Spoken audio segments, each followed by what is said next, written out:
afọ a ye kana semi a Ghana fo bi freme Kumasi fo freme ebusa me opata fo aya me den na sei no ofa ma me kan kwenche one opata fo be so okun obofo opata fo pese okun obofo physical and spiritual wa spiritual a oguso na spiritual mo amanu muton ana opata fo ka se we twa obofo ketema e wo hu wiase enti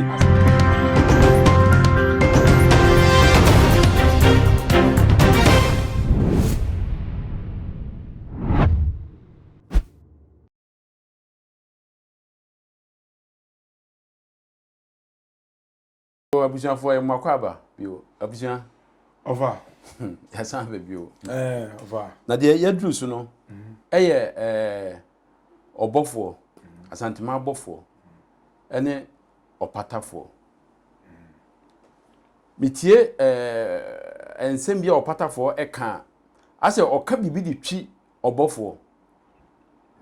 because enam say no ase o kasa abrebia ase u praise obofo se ekwa de obofo ye no eboa de obofo ye no eye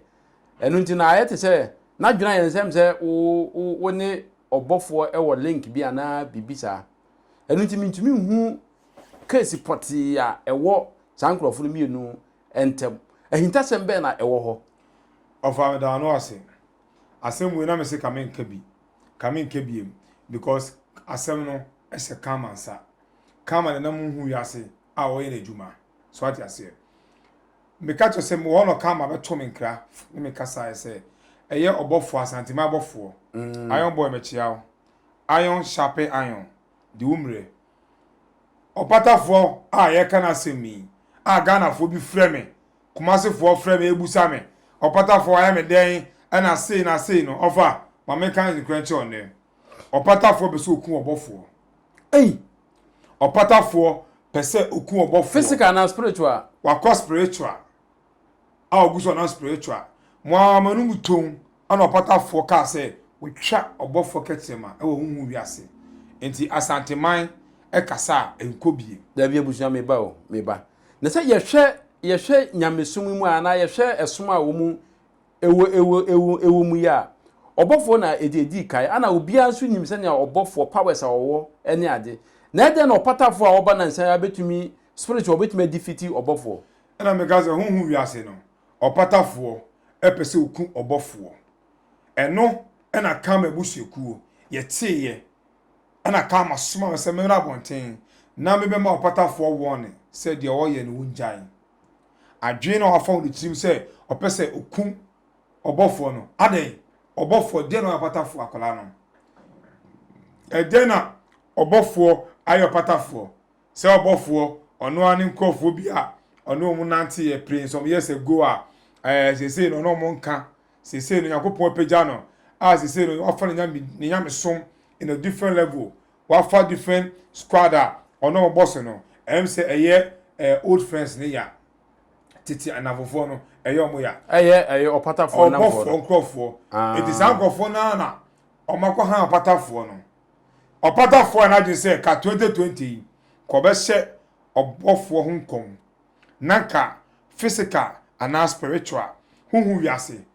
ya bobo fotu ewo hu wiase say tu no yen kama busukuo yen na ye de ho kwadi tuo no hu wiase ye bobo fotuo hu wiase yen na de ho kwadi tuo no eti asanteman na de e ko ne de e ba no ono de wada so ne negu abonten edu ba bi no na ye den na o se etimi bem na e be kasa e fa ho opatafo ne osofo ofa ma me catch up the book sense and the whole sense me kasa I don't quote the Bible because the Bible no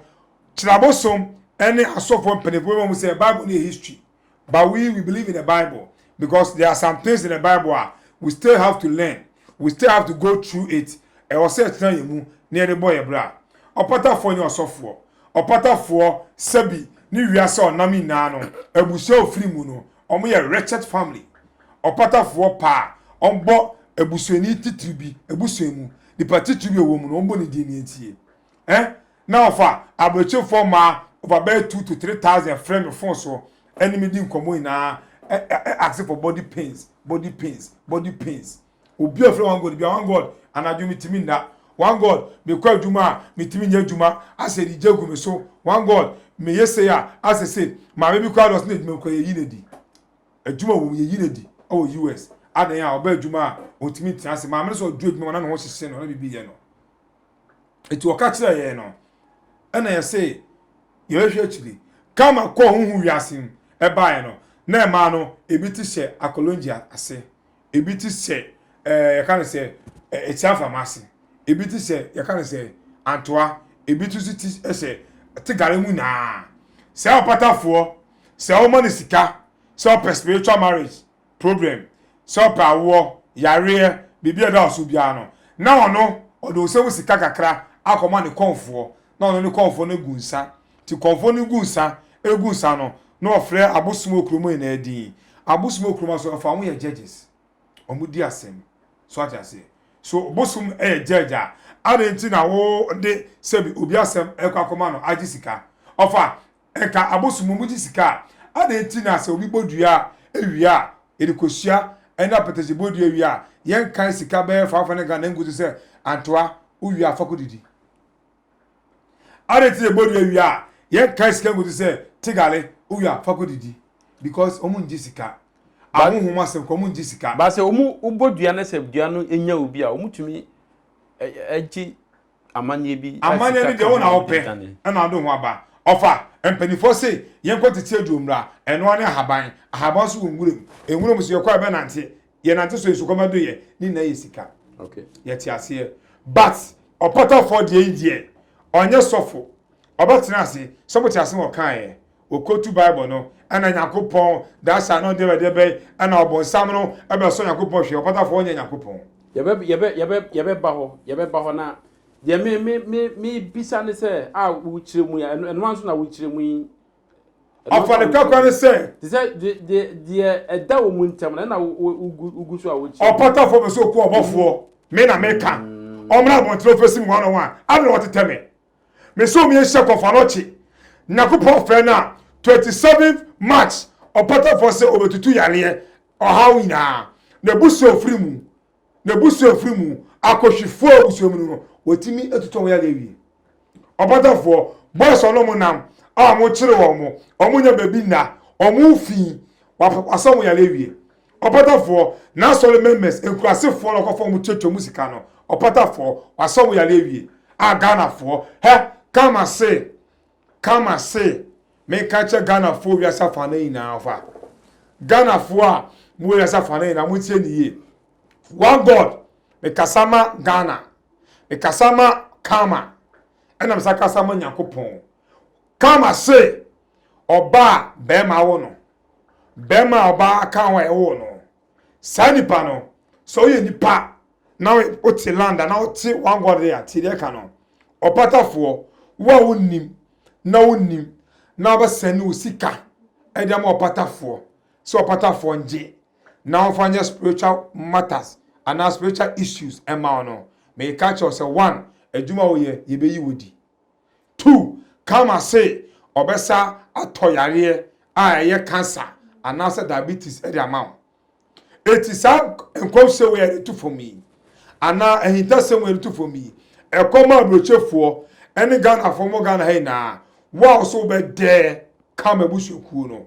ade sebi usika ama opatafo no ye beto yale amawo adwuma wo yeso no ye be se yiwe firi mu ofa obi busa se ebe de na kama atoyale masai nipa na o se nisika ma opatafo no me pese wo de na 2021 dey ni ma ye bo mpa se ko bo fa yentwe a ye be wuremu yi ye bo ho mpa ye papa watasuri ebe gina ye chi yenim e de akodi abade wuremu no sai nipa na ba bon tebe dia dance because opatafo o ye sofo a abrochefo mo ka cho opatafo se onye adwuma ni wiansa de bia meka me say spiritual marriage it go with a package spiritual marriage ekoso marriage down ekoso awo down ekoso sikasem down ekoso sika down sebi abrabomo ni je ina ekose no enipa mpewasem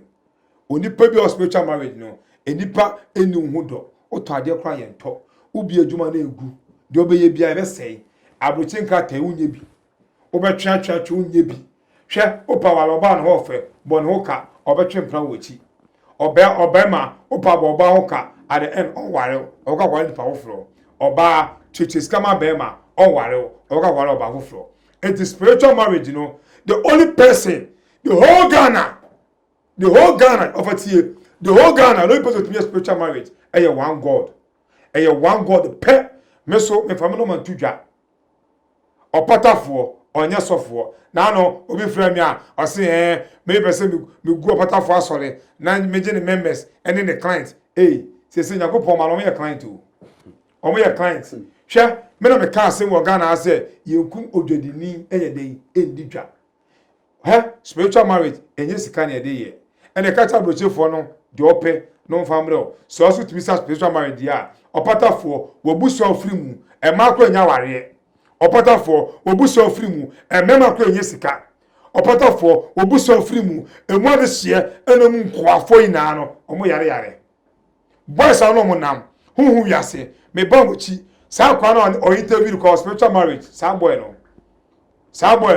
or spiritual marriage it's man mo gboche unim say wa wara da on ware dabi I want so wa ware come help offer obitimi ware spiritual marriage yeso bi ware o obe ware basika ma obitimi ware awo ma obitimi ware anije ma obitimi bebe okomada no oho na honhom no hiti mo sika okomada ho yebeje funsem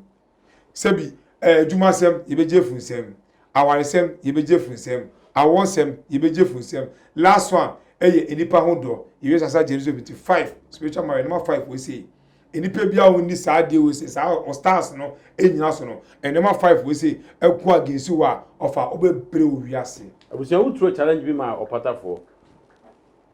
se utro challenge bi ma ne se 27 for me nko konfanochi na mo nkosa ayarefo yade ewo ho na ayarefo ewo na mse opatafo nso aba out abeka se wo ye bonsam na wo pese wo nsoro hwe esan se Jesus Christ ko ye fast 40 days 40 nights no e dey twatro ro bonsam pese o hwe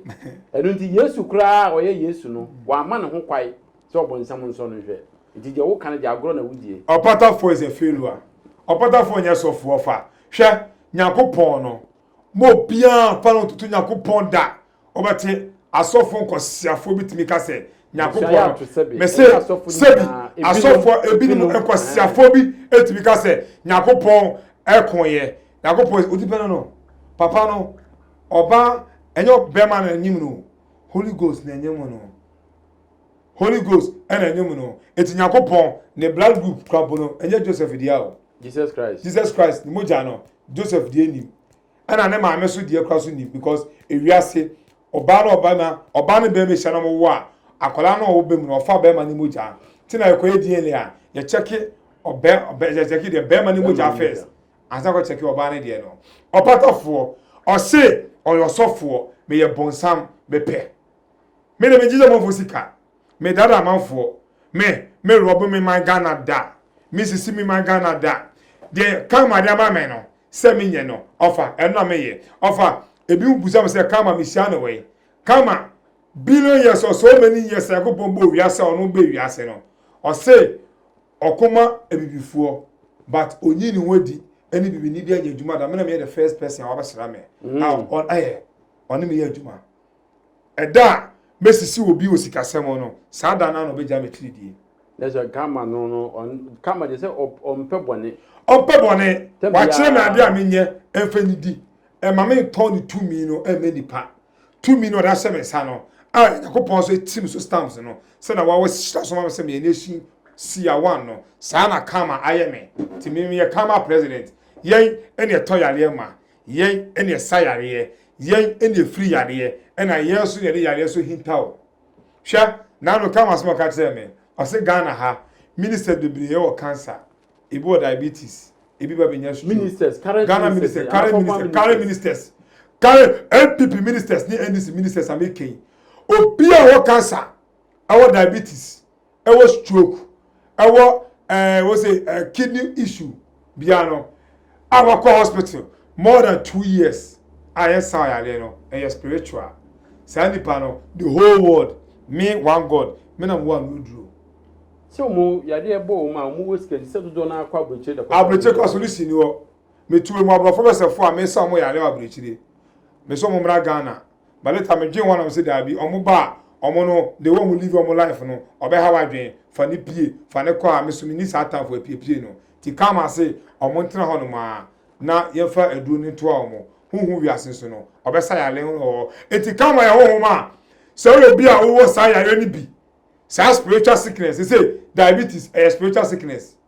stroke a spiritual sickness, cancer a spiritual sickness, blood pressure a spiritual sickness, kidney failure a spiritual sickness. Psalm number 5 we say one God am tie Nyakopon ene kama afame so e mama for jomo yaresa a yembo hu dede yenka because e kirasem edoso enti opatafo e ko hwini patafo a o pesika ono kwa Ghana sika yendwini ma no na on foko hwe na busuafo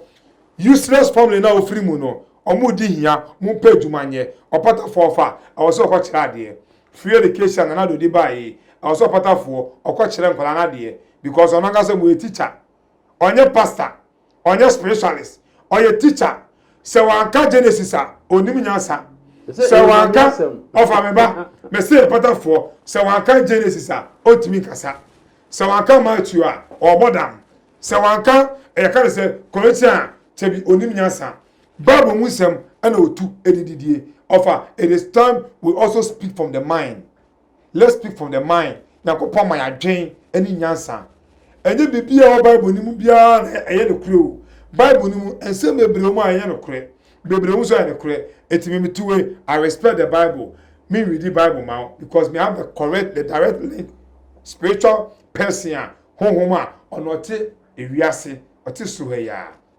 otiase so jinyame di je so oje Bible wo Bible mu nsem ni e na me pa che se ebinum na ebe mesko to eje ofa me jinyakopon di ebinum mesko to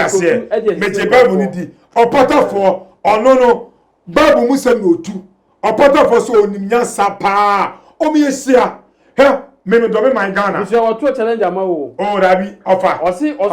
obeto kidney na me ofa me say opatafo asem 6 months 6 months no me ko hospital na me the result no abeto online am obi ahwe o ma me 6 months me so wie susu a de me ka to o say na chitafo sabrotefo na man yenipa na entade fo no seseni na abrotefo no diska kwa pempam na edwe na odi abrotefo na hwe no nyame aduma no enye sika ofa yenji sika ofa yenji sika. What is the difference between politician and a pastor? The politicians are using our tax-paying money to furnish themselves, to look after their family, to live a luxury life. That is a politician. As so for also their tithe sika every day, every life. So politicians, you know, any as so for no, the tithe and the tax money, they are fastest. Omo de Ghana form. Tell me say a few way. It's all about the politicians and the pastor. Opatafo, so we are mami penimu, we are papa penimu. Awe nyini onim nyansa sa Bible na wo no wo betima fa kenkan ewidi musem ejina so e de abompa ye amanyakopon ajewa mentra blochire na fo sika emro patafo no patafo nye sofo kumase online emratre toni na mo yes scammers kumase online radio no mo bie no emratre toni no mo yes scammer na me de confuse be si wo afi we munye yie se yiro menya yie no say you no benya no e sacrifice come ade bom kokko omenya yeze opatafo benya yi ona me kan kire no e se yitrim opatafo de come be ye no e se yitrim se huhu wiase na asole no ba bi o de ko share no so wakoje eduro obetata asole no wakoje eduro opa o ma me be na asole wo metu eduro na kire no se na okonfo so boy e dere nu se igwa asole wo se na wo no opatafo e be ma Oga say one God, Brahma sole ho, meba ho abe tu de wa kire no. And also no before me say there no, you fi confano chia na e na sole ho. Confano chia there, onu dey say waka. So just offer. My door is open for any man of God as well as for. Omra me twen no. He kwalebu na wo no. Offer me say me de sika o. Kolebu na all no. Me be say me check Ghana for bibi. See, I want Ghanaians to see say the wisdom we are speaking, we know where it's coming from. Ye ni Bible nechi. Bible musem there. Ye can catch ya ma. So mun change Yakupon sem. No mun yina. They should stay away from the evilness, the bad things, because everything the evil man does, live with them, follow them till they die. And to a battle for 2 way. Yet now, I'm a battle for a kuko for. About for battle for any day. Kolaketwa, ugoji to me, I will call about for 2 way. Me yet mama no, me kasama no. Sebi, at this year, be a show mo, land. At this year, be a bomb moka. At the able year kama dano nipa corner channel. And no. Na ye dwen ho ye bɔ ne ho ban ye hwɛ ne chi ɔbɔfo ɔbambo ba ne bambo no ɔbɔ no sebi ohia mo ɔbambo na no ofidie so na me kan so ye kama busuku ye de ɔbɔfo echi ye tanechi so ye ne sika wonya wo ɛna nye ne cars ɛna nye ne bibia but de ɔyema Ghana fo no ɛno tina kama ɛkɔ hu ne ntɔkwa ɛwɔ hu wiase mu a ɔbɛka kyerɛ sɛ one god kɔ ne kɔ de kɔ bɔ ne din eyo potafo nti na kama ene obofo chitafo kasaye a metri obofo di ene because na de etoto ba ne eso obofo obetima kan kura kire Ghana fo a wasososo ndaye obi kura ka kire se ya bonituo oya we ni na obotafo adwen a wachechire opom se obema assassin fo abebo obofo tuo na kwala no ode asenkom se no te Ghana ha ehye America fo nkom se no te Ghana ha obi a otie kurase woni nkrasifo di agro no wotimi hye America for nkom eti woni nyansa see it is time we let Opotafo know that the education should be used. Opotafo use the education to develop Ghana, use the education to create something for the nation. Opotafo use your education to do something better for mother Ghana. Don't use your education to flood the nation. Opotafo may use your education for the Ghana. Ghana, Robin one this year, so Ubeso Nya to say about for. He was said Hong Kong, or so over the next 2 years, Obenyes Kakacho about for. Castle over Tono, Bibi Obayeno, we or yourself no. Yanko Passem na, or Damo ye free say and channel, Yendi Dino, ye for ye Bibiano, and about for a Desebi, and can't see at home, and a wood trap at Toma Ghana this year. Now, many of the other countries develop it. Ghana, Uti play one. Now do Ghana, now chef for man offer a dime organ here na as a crocodile. So what you pray mu now chef for man a dime Ghana ha as a crocodile. So no pray mu now Ethiopia, South Africa, and other African countries are offer who say yes. Liberia here go to pray mu now do Liberia, you will be marvelous. Hey, Liberia ni. So Ghana, who will go to Ghana? And just the Ghana development no way far. Ghana ya KHD it offer Opotafo me ka kire no say o tse ni ye onipa bia odi ni sika of a hu nyame cause a challenge is here so Opotafo ama bonten e me yankọ kofa no che ho anase Kolebu ankọ che ye tumi yakopon da maye na we dan ko si akeka ne say me me so na he me ya bonsam o ka se a na nkofo bi so di nechi he me ka kire no de me ye no hu wiase no e be pie life and I catch say obofo ye sinechi ohun wiase otimi ko obofo e ma ne obofo di monum Ghana fo na ehu ye say oso wo hwe obofo ketrema e wo hu wiase osofo otimi twa onua ketrema bone be nko a ye ti wiase ye say sabi e sene ketrema nya asem a onwa na e kan bone be na obofo aye wa abrante entimi nko obofo nchen enna ko kasa a onam enuro so onam akonfo so se otuwe obeko India so okoso onko straight to Ghana so for ko India onko see US UK and China no ma fa ko India because oko India was straight airport for no ebe chuku say osofo ko India mo pa so for so ko India de bia oh no e wan ya me bone do e wan ya me so no me so ko India ma me ti kromo ya oko India de bia ofo Ghana ko India enu nche say o ne nim de Offer. Dabi ukade ho. Ye na enu say India for omojuma omoye. Ukade ho. India Gold Coast time amo cheye football. Omo say 99. 99 go back up pressure kwa bo ewu ye. Ye player no bibi bi fum. Se Kofi fum o se dey fum. owu ye na buso mi busa question ba ko na wo yi ano na ye de meje na ba wi mate ofa ensema wo kan nyina ekese nim se obofo ye osofopani wo oman yi mu na nse ya na opatafo ono onche na nse ya na wo ba je wo kan nyina ekese obofo ntumi enkoma no ho ana de opatafo ye no sunsun nyina nti obofo onhunu obofo wehu ba e bia kwakwantwi wehu no ono so bo ne mpaye hwe opatafo na adwi na se obeku sofo kese bi okromu a na waje ni din enu nti ni wa start ehyenkom eyusu Europe forward ano ehyenkom yusu America forward ehyenkom yete Ghana ha ade to opatafo nti bi se enkom Ghana ha bibusa se ohyenkom so ohyenkom dabi ana o se wada ne nkom se ne nsu to Ghana ha ekire nsu to next month from kese be for Ghana ha say because Ghana weather forecast na juma Africa weather forecast na juma e o ma na to na to na tekom eti abroche abrofo no omo setting up a omo de dey omo monitor omo de be go internet be so me tuwe betimi hu de be si wo American afiwe ni na online Europe na online to fa mame fa asemu tu jama koku bofo okay ye bre na obofo fa tu jana obofo asantema bofo entokwa chenwa aka mebusueku yako ohunhu wiase ama wo no asema aka aseme kan che on se obofo Easter we a ebe asanteman kama se osrew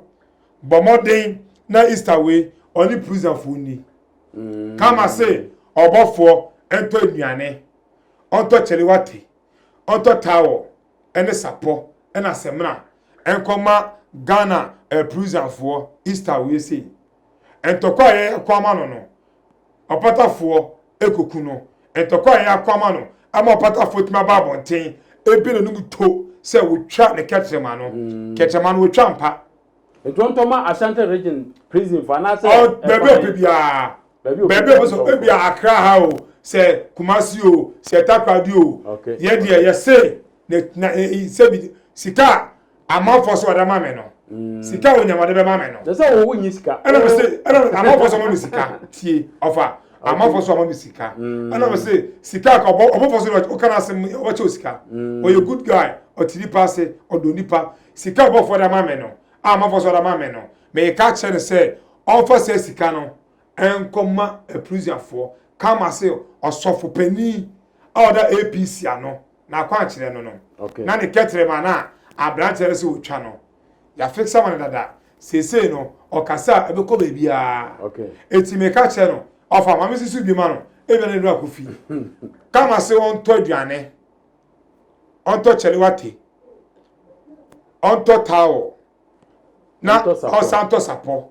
oyesu a on safo semina kan o eno ano no ma metia oba pani bi o wesle gon aya fe ndale tufuo ohiman o se abrebia o hwe program yi pa na ni je won dale tufuo ya chia o enso wiase ye no do ye ho no matter how obi ayo bone mfa ne bone che no na ye fe wiase nko bia me da ase